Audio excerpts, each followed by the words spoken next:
Bir zamanlar sadece hayatta kalmak için yarışan Gi-hun, şimdi ise kendi iradesiyle gönüllü olarak o ölüm makinesine geri dönüyor. Ama bu sefer oynanan oyun yalnızca onun hayatını değil, insanlığın en karanlık, en gizli taraflarını da hedef alıyor. Squid Game 3. sezon izleyiciyi ilk kez ölmekten daha ağır bir gerçekle karşı karşıya bırakıyor. Seçim yapmak.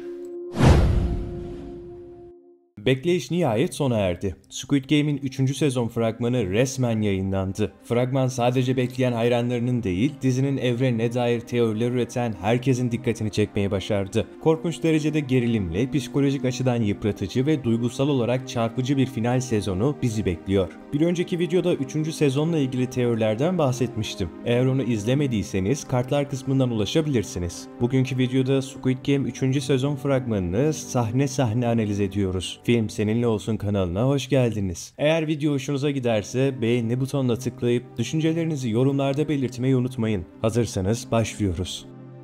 Fragmanın en çarpıcı sahnelerinden biri 456 numaralı oyuncu Gi-hun'un pembe üniformalı gardiyanlar tarafından tabutla beraber oyun alanına getirilmesi. Bu görüntü 2. sezonun finalinden merak edilen sorunun cevabını net bir şekilde veriyor. Gi-hun hayatta. Elbet bu beklenmedik bir durum değil, fakat artık özgürlüğünü tamamen kaybetmiş gibi görünüyor. Geçen sezonun sonunda oyunların arkasındaki organizasyona karşı başlattığı isyan başarısız olmuştu. Hem organizasyona yaklaşımı değişmişti hem de kaybettiği dostları yüzünden ruhsal olarak büyük bir çöküş yaşamıştı. Fragmanda onu bir yatağa zincirlenmiş şekilde görüyoruz. Bu da gösteriyor ki bu sezonda Gi-hun oyunda sadece fiziksel olarak değil, zihinsel olarak da oynamak zorunda kalacak. Artık denetim altında bastırılmış ve manipüle edilmiş bir halde. Ve en dikkat çekici ayrıntı, Gi-hun'un gözlerindeki duygu tamamen kaybolmuş. Eskiden duygusal, içten ve lider ruhlu bir karakterdi. Şimdi ise neredeyse bir gölge gibi. Bu değişim organizasyon tarafından mı yaratıldı, yoksa Gi-hun içinde gizlediği bir plan mı yapıyor?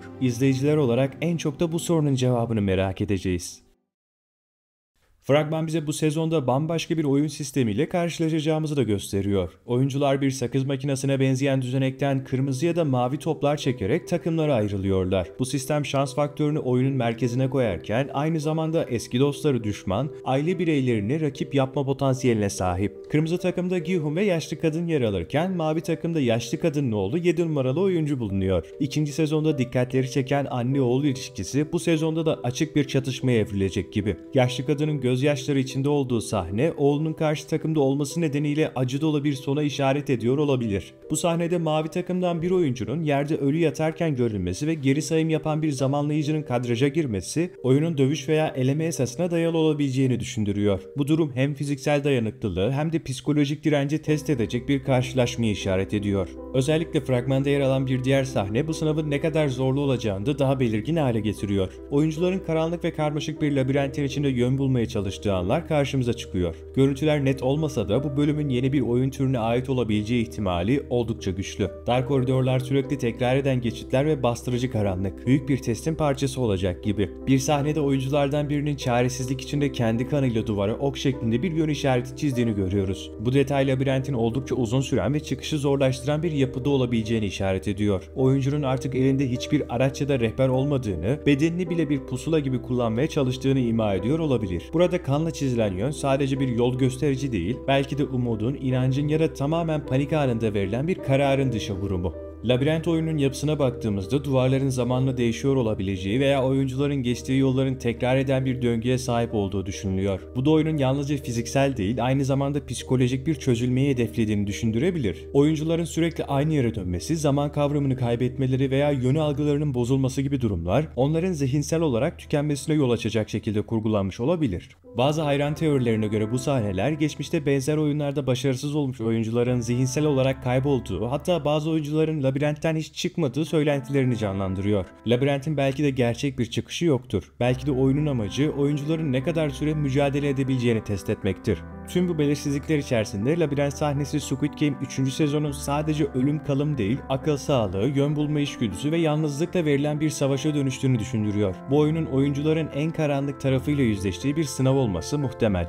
246 numaralı oyuncu yani hasta çocuğun babası 2. sezonda öldüğü sanılıyordu. Ancak fragmanda tarama sahnesinde yeniden görüyoruz. Bu da onun hayatta olduğunu, belki de 11 numaralı gardiyan tarafından kurtarıldığını düşündürüyor. Gardiyan cephesinde ise büyük bir kırılma yaşanıyor. Bir sahnede 11 numaralı gardiyanı elinde çakmakla eski oyunların kayıtlarının tutulduğu bir arşiv odasında görüyoruz. Bu da onun organizasyonu sabote etmek gibi bir planı olduğunu gösteriyor. Havalandırma kanallarında maskesiz halde dolaşması ve tesisin dışına çıktığı anlar onun artık sistemin bir parçası değil, bir tehdidi olduğunu işaret ediyor. Belki de dedektifle işbirliği yapıyor. Zira dedektifin adaya yalnız başına dalış yaptığı sahnede hayatta kalmayı başardığı kesinleşiyor.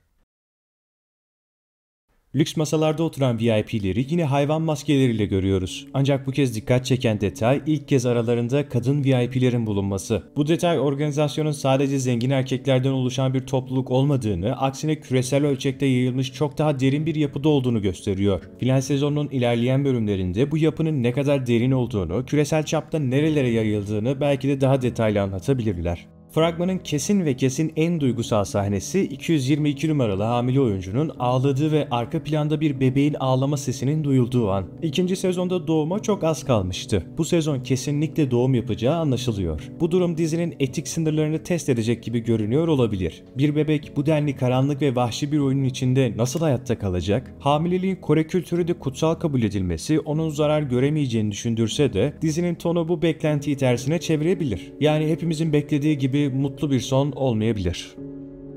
Frontman'in içsel savaşı. İkinci sezondan da hatırlayacağınız üzere Frontman'i daha yakından tanıma fırsatı bulmuştuk. Karısının hamile olduğunu ve bu süreçte onu kaybettiğini ve karısını kurtarmak için bu oyunlara dahil olduğunu anlatmıştı bizlere. Bu sefer de Frontman'i fragmanda kararsız, hüzünlü ve suçluluk duygusuyla boğuşur halde buluyoruz. Sanırım Gi-hun'a ihanet etmesi ve geçmişte kendinin de bir kazanan olması ona bir vicdan çatışmasına sürükledi. Eğer gerçekten bir değişim yaşıyorsa belki de bu sezonda Gi-hun'un müttefiki haline gelebilir. Ancak bu onun kardeşi olan dedektif ile yeniden karşılaşacağı anlamına da geliyor. Yani anlayacağınız bütün bu yapının yerle bir olabilmesi için bu sezonda da Frontman'e muhtacız. Eğer ki yanılmazsak final sezonu bir üçgen etrafında dönecek gibi görünüyor. Final sezonunun üçgeninde fragmanda öne çıkan 3 karakter var. Gi-hun, Frontman ve hamile oyuncu. Bu üçlü final sezonunun çatışmasını ve duygusal yükünü sırtlayacak gibi görünüyor. Oyun artık tek bir kazananla bitecek türden değil. Gi-hun organizasyonu yıkmak istese de önünde hem içsel bir savaş hem de dışsal engeller var. Squid Game 3. sezon 27 Haziran 2025'te Netflix'te premier yapacak. Bu sezonda yalnızca karakterlerin değil, izleyicilerin de vicdanıyla yüzleşeceği bir final izleyeceğiz. Sizce Gi-hun bu kabusu gerçekten sona erdirebilecek mi, yoksa karanlık sistem bir kez daha mı kazanacak? Yorumlarda tartışalım. Görüşmek üzere.